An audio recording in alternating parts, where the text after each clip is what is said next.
Endelea kufuatilia simulizi hii. Shangazi kumbe mchawi. Baada ya mganga kuniambia baba yako mdogo kumbe ni mchawi, nikastuka, nikasema baba yangu mdogo mbona ni mstaarabu, mtu wa ushauri, na yeye ni mchawi? Akasema nikavuta kumbukumbu, kumbe ndiyo maana baada ya kwenda kumwambia baba mdogo mambo yale niliyoyaona kule, akanambia utakufa. Nikamwambia sasa mganga, unanisaidiaje tukienda kule? Je, baba mdogo itakuwaje?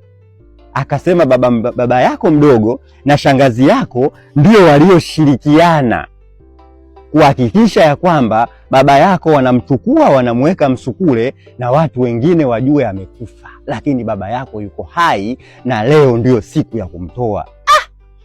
Na kuhusu huyu baba yako mdogo, usijali, tunaanza na shangazi yako. Baada ya fujo nitakazozifanya kwa shangazi yako mpaka mauchawi yake nikiyaondoa, wachawi wana tabia ya kuona vitu. Baba yako mdogo taarifa ataipata huko kutokana na misukule yao na viumbe vyao wanavyovitumia kwenye uchawi, vinakuwa vinatembea. Kwa hiyo atamwambia kwamba huku kumechafuka, na baba mdogo atakuja naye nitamkomesha hapo hapo, lakini unipe ruhusa nifanye chochote.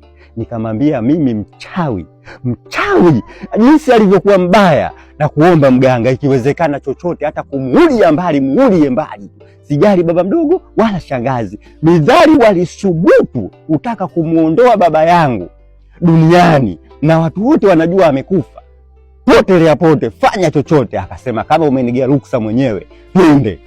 Tukaendelea na safari mpaka kwa shangazi. Hapo tulipofika kwa shangazi ndiyo balaa lilipoanza.